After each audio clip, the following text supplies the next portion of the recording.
जवळच्या जोडीदाराचं जाणं काय असतं ना, हे आम्ही अगदी 4 दिवसाआधी अनुभवलं. खरं तर घटना अनपेक्षित होती का, तर बिलकुल नाही असं म्हणावं लागेल दुर्दैवानं.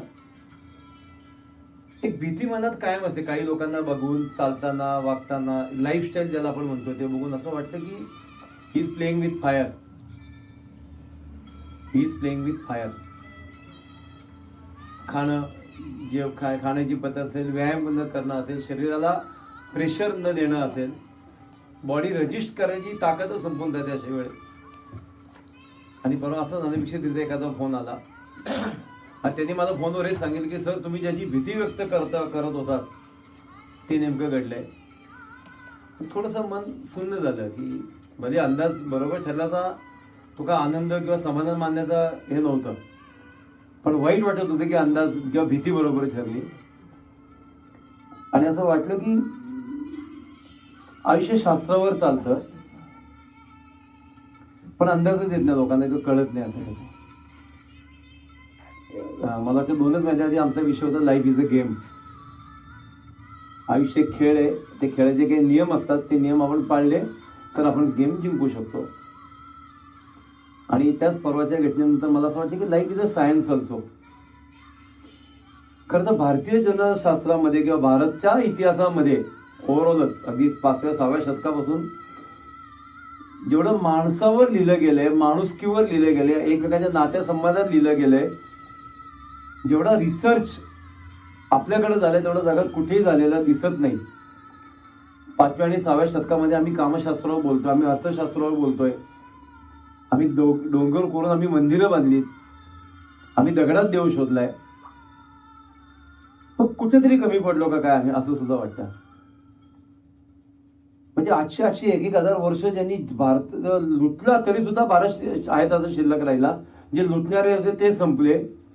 एवढं वैभव आपल्याकडे असताना सुद्धा, एवढा अभ्यास झालेला असताना सुद्धा झिरो ज्यांनी दिला तो देश ह्याच्यावर काही खूप काम करू शकला का, असा प्रश्न नेहमी पडतो. 8व्या, 9व्या, 10व्या शतकानंतर भारतानं जगाला काही रिसर्च दिला असेल असं दुर्दैवाने नाही वाटत. आणि आता तर बघितलं तर आपण पूर्णपणे सर्व्हिस इंडस्ट्रीवर चाललोय का काय असं वाटतं. बरं, आयुष्य नेमकं कशाला म्हणावं हा एक मोठा प्रश्न आहे आपल्यासमोर. म्हणजे आम्ही असं नेहमी म्हणतो की हत्ती, जी आपण लहानपणापासून स्टोरी वाचली आहे की एक हत्तीच्या समोर 4 आंधळे सोडले जातात. जो हत्तीच्या कानाला हात लावतो तो म्हणतो हत्ती सुपासारखा आहे. जो शेपटाला हात लावतो म्हणतो हत्ती खराच्यासारखा आहे. पायाला हात लावतो तो म्हणतो अरे हत्ती तर खांब आहे, बाकी काही नाही. तसं आपले काही झाले का काय असं वाटतं.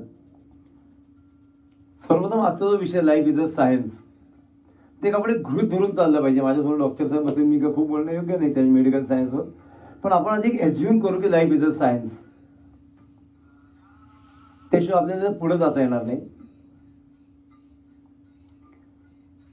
माणसाच्या, आपण सजीवांच्या असं म्हणत नाही मुद्दामून, माणसांच्या आयुष्यावर बायोलॉजीचा फरक पडतो का असं जर विचारलं तर मला असं वाटतं तुमच्याकडे सगळे जो म्हणतील. जेवढे सजीव आहेत त्या प्रत्येक सजीवाचा जगण्याचा एक नियम आहे, वाढण्याचा एक नियम आहे. पिंपळाचं झाड एवढंसं वाढून कधी संपत नाही. जी लहान वाढं वाढतात ती एकदम 50 आणि 70 फुटांची होत नाही. प्रत्येक झाडाचं एक ठराविक आयुष्य, काही 150 वर्ष, काही अगदी 8 महिने, 10 वर्ष, साधारण तेवढंच जगतं. मी साधारण शब्द वापरतोय. तसंच माणसाचं सुद्धा आहे का तर निश्चित आहे. म्हणजे माणसावर बायोलॉजीचा परिणाम होतो का, ह्युमनवर तर होतो. मनुष्यावर केमिकलचा फरक पडतो का तर पडतो. एखादं केमिकल, एखादं रसायन, त्याचा चांगला किंवा वाईट इम्पॅक्ट आपण देतो का तर आपल्यावर होतो. औषध आहे त्याचं सगळ्यात मोठी गोष्ट आहे. औषध घेत असताना सुद्धा चुकलं, अगदी प्रमाण जरी चुकलं तरी सुद्धा बॉडी लगेच रिॲक्ट करते केमिकलला. आपल्याला बायोलॉजीचा फरक पडतो, आपल्याला केमिस्ट्रीचा फरक पडतो, फिजिक्सचा फरक पडतो का तर फिजिक्सचा सर्वात मोठा फरक आपल्यावर पडतो असं आपण म्हटलं पाहिजे. Energy neither we created nor we destroyed. भगवद्गीतेत कृष्ण हेच सांगतायत, मी जन्मते नाही आणि मी मरतही नाही. Energy only can transfer in one form to another. भगवद्गीतेत श्रीकृष्ण हेच सांगतायत की मी फक्त एका शरीरातून दुसऱ्या शरीरात रूपांतर घेतो. फिजिकली आपण सगळे इथं आहोत आता, म्हणजे फिजिक्स या विषयाचा किंवा फिजिक्सच्या प्रमाणांचा सुद्धा आपल्याला फरक पडतो का? ते निश्चित पडतो. आपल्याला गुरुत्वाकर्षणाचा फरक पडतो का? तर पडतो. मी जर खूप वेळ असं थांबून भाषण केलं तर थोड्या नेहमी दुखायला लागेल मला अंग, मला फरक पडतो. आणि निसर्ग आणि नियती किंवा निसर्गाचे नियम हे कधीही बदलत नाही, आपण बदलतो. आपली अलाइनमेंट चुकले तर आपल्याला त्रास होतो. लाईट आपल्याला शॉक देत नाही, आपण त्या लाईटच्या जवळ जातो म्हणून आपल्याला करंट लागतो. आपण अँटी ग्रॅव्हिटेशन वागलो तर आपल्याला काही त्रास होतो. तुम्ही जर त्याचे रूल्स आणि नियम सांभाळले तर आपल्याला त्रास होत नाही. अनेक लोक आपण आजूबाजूला बघतो की जे फ्लुएंटली जगतात, आयुष्यात त्या टप्प्यावर त्या गोष्टी मिळतात, जिथं जायचं तिथे शेवटही होतो. आणि काही गोष्टींसाठी काही लोकांना फक्त स्ट्रगलच करावा लागतो. मला इथून मुंबईला जाण्यासाठी मी जर हडसर मार्गे अगदी 180चा स्पीड पकडला, मला रस्ता मोकळा मिळाला, तरी मी मुंबईला 5 तासात नाही पोहोचणार. त्याच्या उलट ह्याच रोडने मुंबईकडे जाणारा माणूस ताशी 30चा जरी स्पीड असला तरी तो मुंबईला पोहोचणार आहे. If the path is correct and you hold it long enough, destination will come. अगदी साध्या साध्या गोष्टी. आयुष्य काय याचा जर अर्थ आपण विचार, एखाद्या साधू संतांकडे गेला आणि मी विचार आयुष्य काय आहे, तो सांगत काही नाही. यायचं आपण लहानपणी जन्मातच आपण को हम म्हणून रडत असतो. जातात आपण शेवटी परमेश्वराकडे जातो. जाताना या परमेश्वराने जे आपल्याला इथं जन्म घातलाय त्याचा आपण अध्ययन करायचं आणि आपण हळूहळू परमेश्वराला प्राप्त होतो. एखाद्या डॉक्टरकडे गेलो तर तो मेडिकली मला पटवून देईल की हे बाकीचं काही नसतं. आपण श्वास घेतो, ब्रेथ करतो म्हणून तो हृदय व्हायब्रेशन करतो, जे काय त्याची मेडिकल भाषेत, म्हणून मेंदूला योग्य ते संदेश जातात, रक्त व्यवस्थित पोचतं आणि आपण जगतो, आपण श्वास घेतो. एखाद्या सायंटिस्टकडे गेलो तो आपल्या सायंटिफिकली आपल्याला सांगेल की जसा एक मोबाईल माझा बंद पडला आणि खराब झाला की मोबाईल खराब झाला, मोबाईलला आत्मा नसतो, मोबाईल कुठे ट्रान्सफर होत नाही आपोआप, तसंच शरीर आहे. पुनर्जन्म, अंगात येणं, 10व 12व सब खोटे आहे अशी त्याची धारणा असेल. आपण कसं बघायचं हा आपला पॉइंट आहे. तर मला असं वाटतं सगळ्यात पहिलं माणसाला त्याची दिशा समजली पाहिजे. माझी दिशा कोणती, माझ्यात उपजत गुण कोणते आहेत. परमेश्वराने, आपण बिलीवर आहोत, आम्ही बिलीवर आहोत, आम्हाला त्यात काहीही चुकीचं किंवा वेगळं वाटत नाही. परमेश्वराने मला इथं का आणलंय, व्हाय आय एम हिअर, मला हेच का करायचंय, की मी ह्या फील्डमध्ये का आलोय आणि मी ह्याच्यात जास्तीत जास्त चांगलं काय देऊ शकतो. कबीराने परमेश्वराला असं विचारले एकदा की परमेश्वरा मी तुला काय देऊ, मी तुझी आरती म्हणू शकत नाही, आरतीचे शब्द तुझे, तूच जीभ मला दिले, तूच मला कान दिलेत, मी तुला फुलं वाहू शकत नाही, फुलं तुझीच आहेत, निसर्गच तू तयार केलाय. मग मी एक करू शकतो, तू जिथं मला ज्या कामात आणलंय ते काम मी व्यवस्थित करू शकतो आणि तीच मला तुझ्याकडे येण्याचा एक तो रस्ता असेल किंवा मला तुला खुश करण्याचं एक साधन असू शकेल की तू जिथं मला उभं केलंय मी ते काम जास्त चांगलं कशा प्रकारे होईल. आपल्याला महाभारताचा एक किस्सा आठवत असेल लहानपणी वाचण्याचा किंवा बघितल्याचा सुद्धा. अर्जुनाला प्रचंड अहंकार आहे, गर्व झालाय त्याला. युद्धाच्या सुरुवातीच्या वेळेस तो कृष्णाला सांगते, कृष्ण रथ मध्ये घे, मला बघायचं मला कोणाला मारायचंय, कोण कोण माझे शत्रू आहेत. कृष्ण त्याला सांगतात की नाही तू मध्ये नको येऊ, तू इथूनच लढ पारता, नाही मला मध्ये थांबायचंय, माझा झेंडा घेऊन मला मध्ये जायचंय. आणि जर तसा तो मध्ये जायला जातो तसं त्याला त्याचे सगळे नातेवाईक, मित्र, गुरुवरे दिसायला लागतात. ज्यांच्या अंगा खांद्यावर वाढले ते भीष्माचार्य दिसायला लागतात, द्रोणाचार्य दिसायला लागतात, कृपाचार्य दिसायला लागतात. त्याचं गांडीव घडायला लागतं असं लिहिलंय भगवद्गीतेमध्ये. आणि कृष्णाला जाऊन सांगतात, कृष्णामध्ये काहीच नाही करायचंय रे, मला याच्यात काही नाही करायचंय, मला युद्धच नाही करायचं. आणि जेव्हा असं म्हटलं जातं मॅनेजमेंटच्या ह्याच्यामध्ये की जेव्हा आपला इंटेलिजन्स थांबतो तेव्हा त्याचा इंटेलिजन्स सुरू होतो. इथं अर्जुनाचा इंटेलिजन्स थांबलाय, माझी बुद्धी चालली तर देवा मला काय करायचं हेच कळत, तू मला सांग की आता काय करायचंय. हा तिथं कृष्णाने रस्ता दाखवणं सुरू केलंय. खरं महाभारत आहे तसंच घडलंय का, एकदा विषय कधी ना कधी नक्की आपण भविष्यात तो घेऊ. तसं आता आपल्या समोर आलं तसंच महाभारत झालंय का? भगवद्गीता त्याच वेळेस सांगितली गेली का? मग पहिल्या महाभारतामध्ये जे परीक्षित वगैरेचा उल्लेख होतो तिथं भगवद्गीतेचे उल्लेख का नाहीत? का व्यासांनी ते नंतर आजच्या आपल्या पिढीला कळावं म्हणून ते इम्प्लिमेंट केले गेले का? पण कृष्ण जे काही सांगतात ते तिथं नसेल घडलं तर कधीतरी घडलं एवढं आपण मानून पुढे द्यायला हरकत नाही. तिथं कृष्ण त्याला सांगतात की हु आर यू? तू कधीपासून असं वाटायला लागलं तुला की मी हे करतोय, मी याच्यावर हल्ला नाही करणार, ते माझे शिक्षक, अरे तुझं काय? कृष्णा तुला माहित नसेल तर तू म्हणजे मीच आहे, आणि तो समोरचा दुर्योधन म्हणजे पण मीच आहे. तुझा घोडा सुद्धा मीच आहे, तुझा सूर्य चंद्र सगळं मीच आहे. हे आता जे काही घडतंय ते मी घडवतोय, याच्या मागे काही सायन्स आहे. आणि जेव्हा मी सांगेन तेव्हाच तू आपोआपच थांबणार आहेस. असेही दिलेले याच्यामध्ये एक उल्लेख आपल्याला आढळतो की एक साक्षात देव आहे असं जर श्रीकृष्ण मानलं तर त्यांना स्वतःला ते युद्ध एका दिवसात एका तासात थांबवणं खूप अशक्य होतं का? तर नव्हतं. जे सूर्याचं उगवणं आणि मावळणं थांबवू शकतात लढाईच्या दिवशी, हा सूर्य आणि हा जयद्रथ म्हणत, त्यांच्याची युद्धाचा परिणाम वेगळा करणं, अभिमन्यूला वाचवणं, भीष्माचार्यांना समजवणं, कृपाचार्य दोनाच्या यांना कन्व्हिन्स करणं खूप अवघड नव्हतं. परंतु त्यांनी केलं नाहीये. त्यांनी अर्जुनाकडनं सगळं करून घेतलंय. मला असं वाटतं व्यास हे सुद्धा आपल्याला सांगतायत की शेवटी तुझं कर्म तुलाच करायचंय. नाहीतर त्यांनी सांगितलं असतं अर्जुनाला, मी इथं मांडी घालून बसतो, तू माझ्यावर एक ग्लास दूध टाक, माझा अभिषेक कर, मी लढतो. नाही, लढायचं तुला, कारण लाईफ इज अ सायन्स. लोकांना कळत नाही, हा मोठा प्रश्न आहे लाईफचा. आम्ही खूप वेळा व्यवसायात असताना सुद्धा बघितलं, एक व्यवसाय आपण चालू करतो, 2 महिने 3 महिने 4 महिने होतात, आपल्याला अपेक्षित निकाल येत नाही.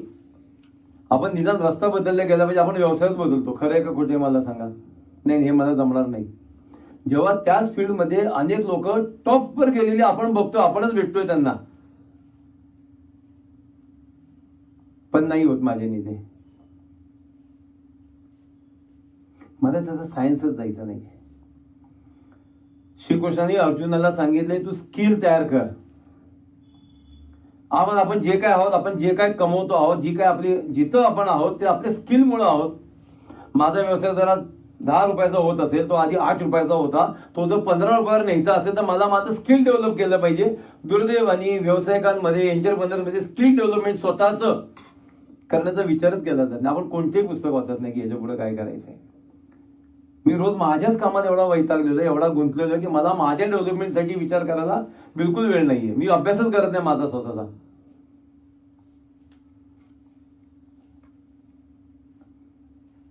मोठमोठ्या कंपन्यांमध्ये कंपनी 100 कोटीची असते, ती 500 कोटीपर्यंत आणण्यासाठी एक ट्रेनर असतो, सल्लागार असतो.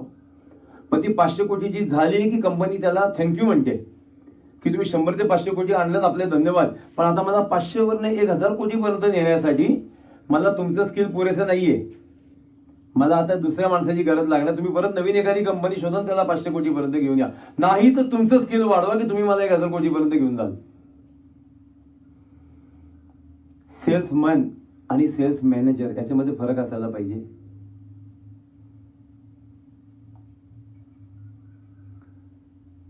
आपण कामातून पैसे कमवायचे का आपल्या पैशातून आपण कामं करायची? हे खूप छान वाक्य इंग्लिशमध्ये की I made my money to work for me. I influence my money to work for मी.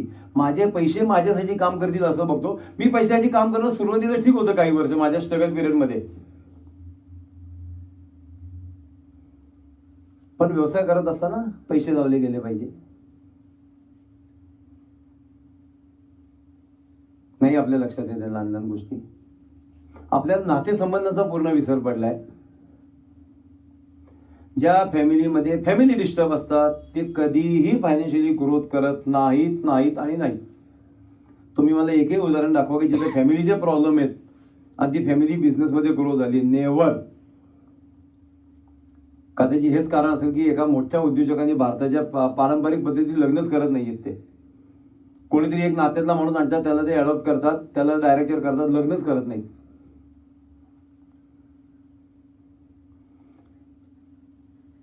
आणि फॅमिली प्रॉब्लेम हा सर्वात मोठा प्रॉब्लेम आहे.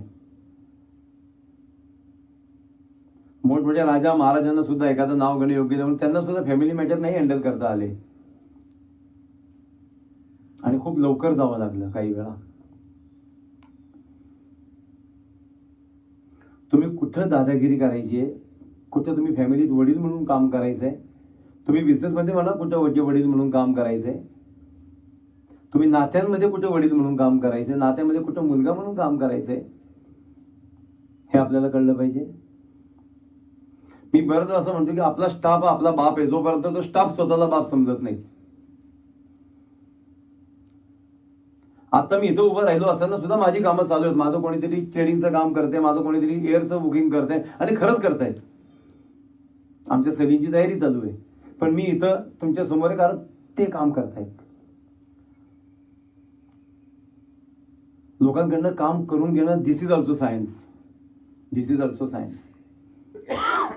मोठमोठ्या हॉस्पिटलमध्ये डॉक्टर मी बघितले की केबिनच्या बाहेर पडत नाही आणि डॉक्टरचा तुम्ही मान्य करा की 200-300 डॉक्टर कामाला असतात. आम्हाला खरंच आश्चर्य वाटते जेव्हा कधी मोठ्या हॉस्पिटलमध्ये काम पडतंय भेटीचं की कशी व्यवस्था लावतात. एक माणूस ऍडमिट झाल्या, उद्या सकाळी त्याला 11 वाजता CT स्कॅन करायचं, त्याला 1 वाजता भूल द्यायला माणूस यायचा आहे, 3 वाजता त्याचं ऑपरेशन आहे, 8 वाजता त्याला बाहेर काढायचं, 9 वाजता दुसऱ्या माणसाला त्या क्वार्टर झोपून त्याला खोलायचं आहे. किती सिस्टमॅटिकली काम होतो. ती एक बाई कोणतरी सांगून जाते उद्या 8 वाजता बरं का काही खाऊ पिऊ नका, बरं का सकाळपासून पाणी पण पिऊ नका, तुम्हाला MRI काढायचा आहे. कोण त्या बाईला येऊन सांगते? काय व्यवस्था लावली जाते, काय सिस्टीम लावली जाते. आणि आम्ही असे डॉक्टर बघितले की सगळे ड्रेसिंग करण्यापासून स्वतःच बोलत असतो.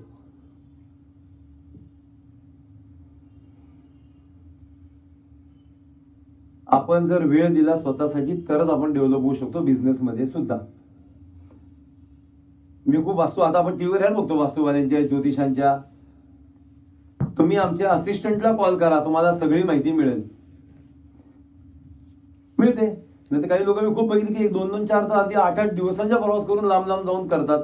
ते त्यात खुश आहेत, मी 2 लाख रुपये कमवले, मला विजेचे 4,000 दिले, मला विजेचे 10,000 दिले. पण तेवढा वेळ जो ऑफिसमध्ये बसून राहिला असता तर अजून 20 लोकांचं काम केलं असतं तर कदाचित 20,000 मिळाले असते.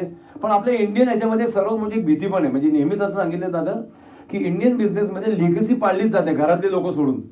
माझा स्टाफ जर चेंज झाला तर उद्या माझा तो कॉम्पिटिटर म्हणून पुढे येईल, ही भीती आपल्याला पुढेच येऊ देत नाही.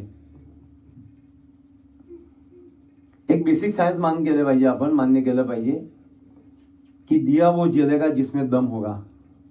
मी खूप विषय असे बघितले, खूप असे नवीन लोक बघितले, नवीन व्यवसाय देतात, कोणी त्यांना शिकवत नाही, कोणाचं ते नॉलेज चोरत नाहीये, तरी ते यशस्वी होतात. तुमच्या हाताखालच्या स्टाफला जर तुम्हाला कॉम्पिटिटर म्हणून यायचंच असेल, you can not stop, you will not stop. तो तुमच्याकडनं घेतलेल्या एवढं नॉलेज वरनं सुद्धा तो करू शकतो. तर त्याला करायचंच नसतं. मी अनेक लोक बघितली अक्षरशः मी यांच्याकडे 40 वर्षापासून कामाला आहे, हे एवढेशी असताना कामाला होते. दगडेस. पहिला पगार 2200 रुपये दिला होता सरांनी, आज 40,000 पगार देतो. काही नाही केलं, महागाई वाढली 10%. तू उलट नुकसानीत काम करतोयस.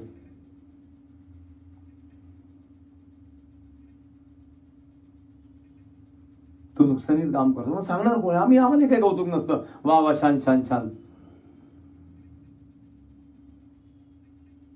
तसंच सायन्स आहे ना, बॉडी सायन्स सुद्धा तेच म्हणते. मी असं स्पष्ट आणि सरळ सांगतो, स्वतः डॉक्टर साहेब सुद्धा सांगते, माझी इच्छा डॉक्टर आपण शेवटची 5 मिनिटं बोलावं आज, की सरप्राईजली किंवा अचानक काहीच होत नाही. तुमची बॉडी एका रात्री 10 किलोने वाढत नाही. जर काही खूप मोठा एक वेगळं काही घडलं नसेल तर बॉडी 150 200 ग्रॅमनी वाढते. तुम्ही लक्ष दिलं पाहिजे. बॉडी सिग्नल देते, बॉडी तुम्हाला सावध करते. तसंच आर्थिक रचनेत सुद्धा एका रात्रीत कोणी श्रीमंत होत नाही लॉटरी लागल्याशिवाय.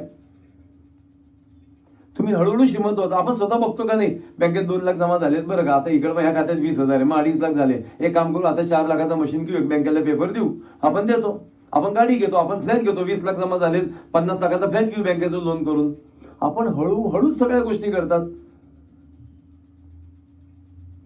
युनिव्हर्स लेवलला मूल जन्माचे 9 महिने आणि 9 दिवसच दिलेत. 2-4 दिवस इकडे तिकडे होतात. अपवाद सगळीकडे आहेत.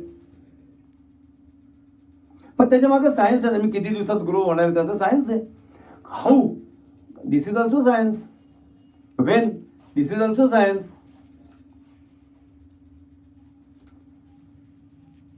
मला साखर झाली ज्या दिवशी मला कळतं त्याच्या खूप दिवसाआधी बॉडीनं सांगितलेलं असतं. तुम्हाला भूक लागण्याचं प्रमाण बिघडतं, तुम्हाला जेवणाचं प्रमाण बिघडतं, तुमचं वॉशरूमला जाण्याचं प्रमाण बिघडते. बॉडी सिग्नल देते. मी नेहमी सांगतो की बॉडी सिग्नल देते. रात्री 3 वाजता उठून आम्ही पाणी पिऊन झोपतो का नाही? 3 वाजता मेंदू जेव्हा बऱ्यापैकी शांत सुस्त अवस्थेत असतो, शरीर जेव्हा सुस्त अवस्थेत असतं, तुम्हाला कोण जागा करतं 3 वाजता उठ आणि पाणी पी किंवा वॉशरूमला जा? बॉडी सिग्नल देते. तसा व्यवसाय सुद्धा सिग्नल देतो. नियती सुद्धा सिग्नल देते. मी नेहमी असं म्हणतो की प्रत्येक गोष्टीसाठी परमेश्वर, आपण त्याची मुलं आहोत, तो नाही आपल्यावर अन्याय करत. ज्यांनी एपीजे अब्दुल कलाम सारख्या माणसाला जन्माला घातले, ज्यांनी मोदींना जन्माला घातले, त्यांनीच आपल्या जन्माला घातले. अल्टिमेटली आपण एकाच झाडाचे सगळे वंशज आहोत. परमेश्वर आपल्यावर अन्याय करत नाही.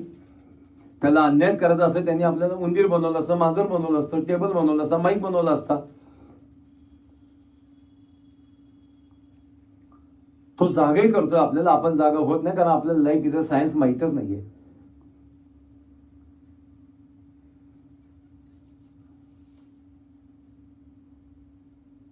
खरंच माझ्या एवढ्या मागच्या 4 वर्षाच्या सार्वजनिक आयुष्यामध्ये एक आमचा बिटोचे पदाधिकारी आहेत.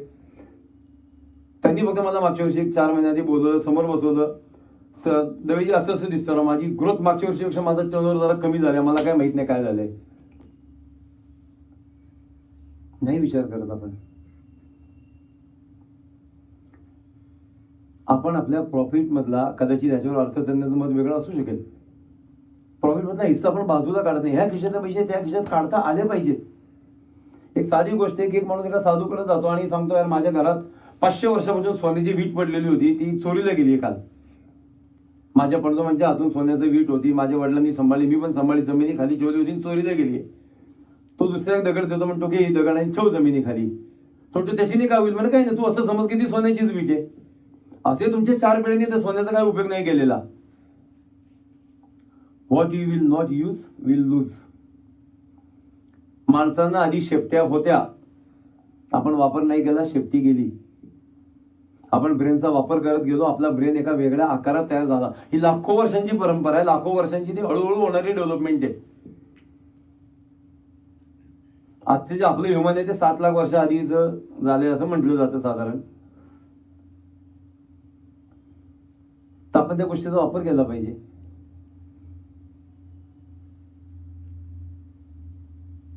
सकाळी चालणं चांगलं असं सगळ्यांना माहिती आहे, पण चालतात किती लोक माहित नाही. मी दुपारच्या जेवणामध्ये साखर भात किती खायचं सगळ्यांना माहिती आहे, खाल्ला जातो का माहित नाही. आम्ही सहज उदाहरण देतो की आता इथं आज आपण चहा पिणार आहोत संध्याकाळी समजा, पण त्या चहावर मी समोसा आणला तर भूक लागल्यास आपण सगळे समोसे खाणार आहेत, तो समोसा पडून जाणार आहे. आणि सगळ्यात महत्त्वाचं तुमचा बॉडी सिग्नल देते की he is casual about his life, he is capital about my self. बॉडीला कळतं. जेव्हा आपल्याला राग येतो ना, आपल्याला कोणी सांगत नाही राग येतोय, पण आपला बीपी वाढतो, आपल्या मिठ्या आवडल्या जातात, आपल्या डोळ्यामध्ये लाल दिसतं, अख्ख्या बॉडीला सिग्नल जातो. अचानक एखादी बातमी कळली की आपण म्हणतो पोटात गोळा आला, माझे हातपाय थरथरले, एखादा कोणतरी चक्कर येऊन पडतो, बॉडीला अख्खे सिग्नल जातो.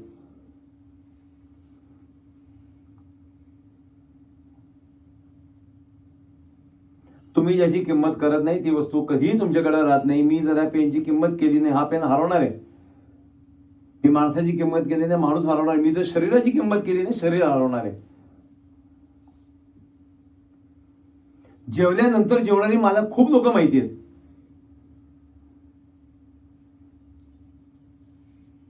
जेवल्याच्या आधी जेवणारी खूप लोक मला माहिती आहेत. मीटिंगमध्ये मीटिंग करताना मीटिंग सोडून वेगवेगळे विषय करणारे खूप लोक माहिती आहेत. आम्ही मध्ये ब्युटीची कॉन्फरन्स घेतली, खूप मोठी बिल्डर, फक्त नाव घ्यायचं नाही म्हणून घेत नाही, मला वाटतं तुम्ही होते त्या मीटिंगला, की दवेजी आम्ही बघितलं आपली लोक सर्वसामान्य माणूस मीटिंग मध्ये बसताना सरकारचं काय झालं, पाकिस्तानचं काय झालं, युगांडाचं काय झालं त्याच्यावरच बोलतात.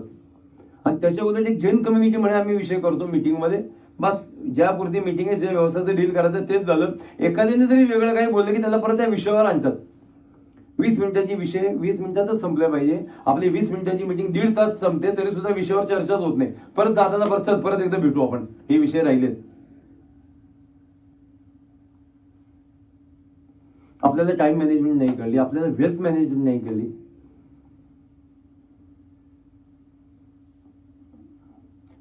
पैसे म्हणजे मनी आणि वेल्थ याच्यामध्ये फरक आहे. बिझनेस आणि इंडस्ट्री याच्यामध्ये फरक आहे. आता मी परवा अंदमानचं बुकिंग करता मला एखादी खरंच चांगला प्रश्न विचारला. मला तो प्रश्न आवडला की देवीजी सगळं ठीक आहे, पण आम्ही तुमच्याबरोबर काम करतो, तुम्ही अंदमानला जायचं आमचं ठरलंय, आणि तुम्ही उद्या आजारी पडला, नॉट रिचेबल झालं, त्याला असं म्हणायचं होतं की तुम्ही मेलात तर काय.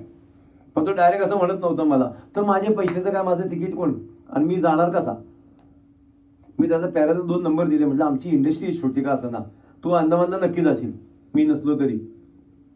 मला नाही त्या प्रश्नाचं बिलकुल वाईट नाही वाटलं की 1000 लोकांच्या मध्ये आतापर्यंत पाठवलेले एखाद्या माणसाने असं विचारलं जे आवश्यक होतं.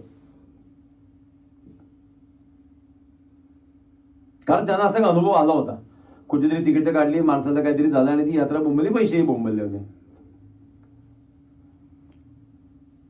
आपण सेकंड ऑथॉरिटी तयार करतोय का बघावं लागेल. मी जरा फिरतच चाललोय. कारण शरीर आणि व्यवसाय, शरीर आणि करिअर हे सगळ्या गोष्टी एकसारख्याच आहेत ना, एक आपल्याच बरोबर वाढतात ना ते. आपण वयाच्या 20व्या वर्षी माझ्याकडे जी एनर्जी असते ती 40व्या वर्षी नक्की नसणार.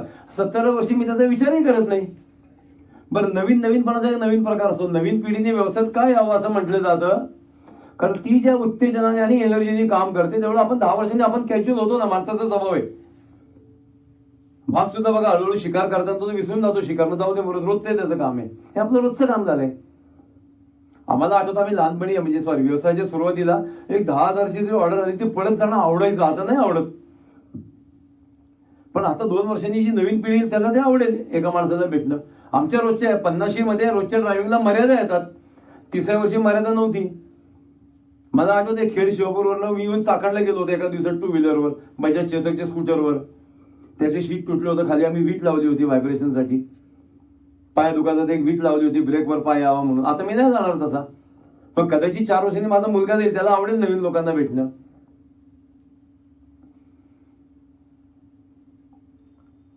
रतन टाटा रिटायर झाले होते, तुम्हाला माहिती असेल. आता फेसबुकचा तो नाव विसरतोय, मार्क झुकरबर्ग मला वाटतं. त्यांनी रिटायरमेंटची घोषणा केली, रिटायर झाला, शेअर मार्केट खाली आलं, परत तो डायरेक्टर झाला. मला वाटतं कदाचित नाव आणि कंपनी वेगळी असं झाले आता मागच्या 1 वर्ष 2 वर्षात. परत त्यांनी ती पद घेतलं, परत शेअर मार्केट सेटल केलं, नंतर तो बाहेर पडला.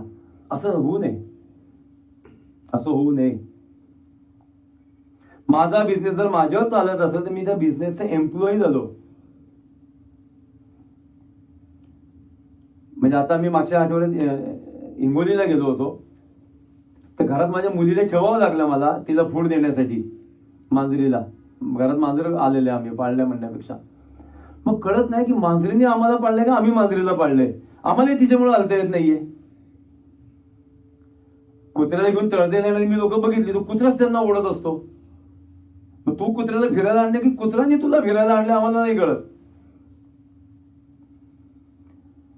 बरं, आपले असे की ती लोक मेडिकलच्या समोर उभी राहतात, कुत्ते का फूड चाहिए भैया, ये नहीं ब्रांडेड में कौन सा है और हाइजीन कौन सा है, अच्छा ये सबसे बढ़िया है. मग ते कुत्र्याला देतात 800 रुपयाचं, आणि हा बिचारा बाहेर येऊन पॅचीस खातोय 10 रुपयावाला मैद्याचं, आतमध्ये नुसतं बटाटे चिपलेलं.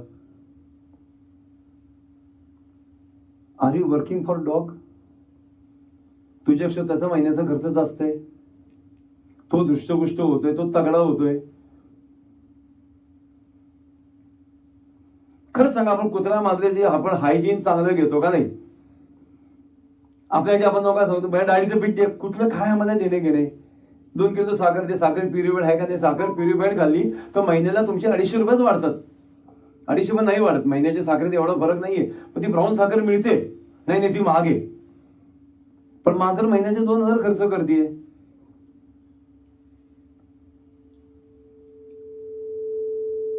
लाईफ इज अ सायन्स, नाही कळत. पैसा कुठं वाचवायचा नाही कळत, वेळ कुठं वाचवता येईल नाही कळत. मला असं वाटतं ते कळलं पाहिजे. आणि आपण नशीबवाला, आपली पिढी नशीबवाली आहे की अगदी 5 आणि 10 मिनिटाच्या अंतरावर 5 आणि 10 मिनिटाच्या गॅपनी खूप चांगला अभ्यास मिळते आपल्याला. युट्यूबचं खूप चांगलं मिळते. आपण युट्यूबवर काय वाचतोय महत्वाचं आहे, आपण युट्यूबवर काय बघतोय महत्वाचं आहे. हे सगळं आहे. खूप लोकांनी अख्खं आयुष्य वाया नाही घालवलं, इन्व्हेस्टमेंट केलं आपल्यासाठी. लोगों ने त्याग दिए जीवन के प्रीत अंबर की फिरती रहे. कोणाचं तरी चांगलं हो म्हणून मी रिसर्च करतोय. मी 20 वर्ष रिसर्च केले, मी 40 वर्ष रिसर्च केले. मी पोलिओचं इंजेक्शन शोधलंय, मी कोविडचं इंजेक्शन शोधलंय. हे सगळं उपलब्ध आहे, ज्ञान उपलब्ध आहे. हाऊ टू क्रिएट वेल्थ उपलब्ध आहे, हाऊ टू मॅनेज वेल्थ उपलब्ध आहे, बिझनेस कसा उपलब्ध करायचा उपलब्ध आहे. पण आपलं दुर्दैव असं झालंय, आपण याचे गुलाम झालेलो आहोत डब्याचे. आपण तेच बघण्यासाठी मोबाईल चालू करतो, पण ते भलतीच एक फेसबुकची लिंक येते आणि ती फेसबुक लिंक मला असं कुठंतरी घेऊन जाते, जगभर फिरून आणते की मी मेंटली हॅरास होऊन जातो आणि झोपतो. तुम्हाला माहिती आपण थकतो कधी? पूर्ण दिवस काम केल्यानंतर सुद्धा जर काम पूर्ण झाली नाही तर थकतो. पूर्ण दिवस काम करून जर काम यशस्वीरित्या पूर्ण झाली तर आपण थकत नाही, आपण समाधानी राहतो, आपल्याला झोप चांगली लागते. झाली नाही तर आपली चिडचिड होते, आपल्याला झोप लागतच नाही. मग ती कामं कशी हवी? उद्या मला सकाळ उठून 8 वाजता मी कुठे मला माहित नको का? मी 10 वाजता कुठे मला माहित नको का?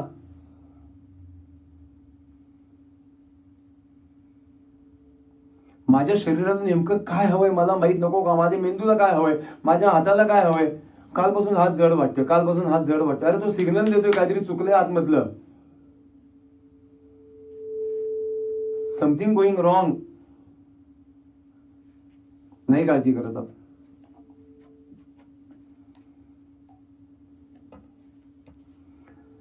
स्वतःसाठी महिन्याला 1000 ते 1500 खर्च सगळ्यांना परवडतो. पण किती लोक 6 महिन्यांनी एकदा स्वतःची ईसीजी काढून घेतात, 2D काढायचा प्रयत्न करतात.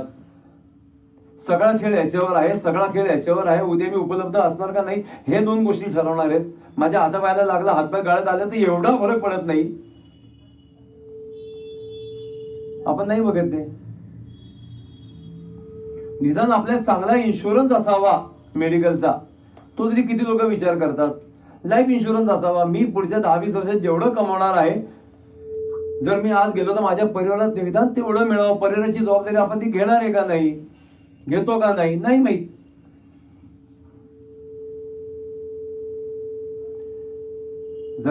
भारत मनुष्याची जेव्हा निर्मिती होते गर्भामध्ये, तेव्हा सगळ्यात पहिलं जर त्याचं काही तयार होत असेल तर ते हृदयाची ती पेशी तयार होते, ज्याला सेल म्हटलं जातं. बरं डॉक्टर साहेब? आणि ती असं शरीराला सांगते की जोपर्यंत मी धडधड करते तोपर्यंतच खरं तू जिवंत आहे. मी तुझ्या आधीपासून आहे आणि मी थांबल्यानंतरच तू थांबणार, किंवा मी आहे तोपर्यंत तू चालू राहणार आहे. आपले पाय आपल्याला सांगतात की तुला जिथं पाहिजे तिथं मी घेऊन जाईल, फक्त सकाळी तू मला एकदा घेऊन जा. माझं हृदय असं मला रोज सांगते की तू मला सकाळी 20 मिनिटं पंपिंग व्यवस्थित कर, तुझा अख्खा दिवस मी तुला व्यवस्थित एनर्जी देईल. आपण मोबाईल चार्ज करतो, आपण व्हायब्रेशन हृदय चार्जच करत नाही.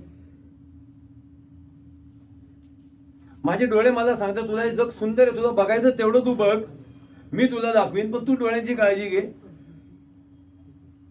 मी डोळ्यांची काळजी घेत नाही. माझ्या लिव्हरचा प्रॉब्लेम आहे, मी लिव्हरची काळजी घेतली पाहिजे. लाखो औषधं उपलब्ध आहेत. डॉक्टरांनी 20-20 वर्ष डॉक्टरी करून एक चांगला फॉर्म्युला तयार केला की असं असं झालं तर हे औषध काम करतं. मी त्या डॉक्टरांना जाऊन भेटत नाही.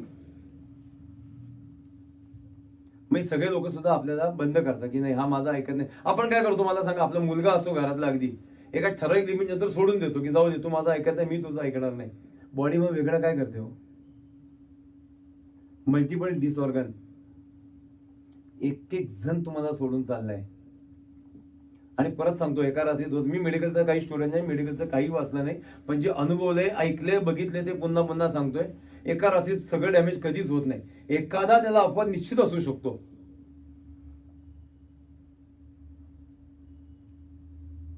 मध्यंतरी एक ऐकलं की रात्रभर त्यांना त्रास होत होता, मग आम्ही त्यांना सकाळी ऍडमिट केलं. काय कॅज्युअलिटी आहे, काय कॅज्युअलिटी आहे.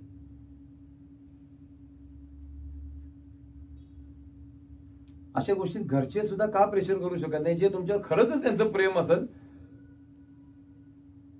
त्यांनी उचलून नको का न्यायला आपल्या. मी ह्या माध्यमातून सगळ्यांना सांगतोय, जे जे बघणार आहेत ते, तुमच्या घरात एक जण सांगतोय की माझा हात दुखतोय, माझा पाय दुखतोय, मला इथं काहीतरी चुकल्यासारखं वाटते, मला ऍसिडिटीची भीती वाटते, मला श्वास घ्यायला त्रास होते, माझं डोकं काम करत नाहीये. हा, तुम्ही जर त्या माणसं थांबू थोड्या सकाळपर्यंत बघू काय होतंय, जगायला लायक नाहीये तुम्ही, परिवार म्हणून तर बिलकुल नाही. त्याचे दुष्परिणाम सगळ्यांना बघावे लागतात, भोगावे लागतात.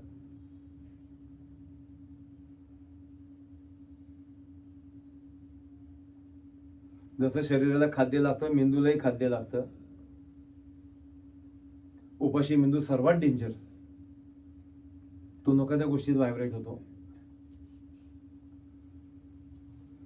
जसं शरीराला पूर्ण खुराक लागतो तसं हृदयाला काही खुराक लागतो. बॉडीचे दिलेले आहे सगळं की साधारण कोणत्या स्वरूपात ती बॉडी असेल, तुमच्या वजनाची हिशोबाने तुमचे हात असावेत, पाय असावेत, डोकं असावं, शरीर असावं. काही टक्के इकडे तिकडे चालू शकतो, आपण पूर्ण दुर्लक्ष करतो.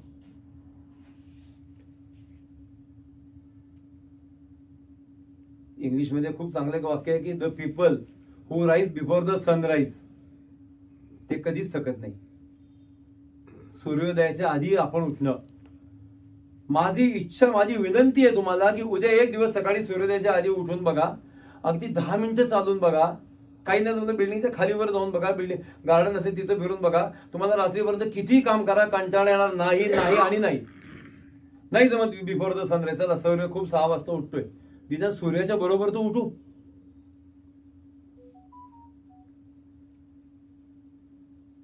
निसर्गाला आव्हान देण्याचं बंद करायला पाहिजे. आपण निसर्गाला आव्हान द्यायचंच नाही. निसर्ग हजारो वर्षापासून तसाच आहे आणि तो तसाच राहणार आहे.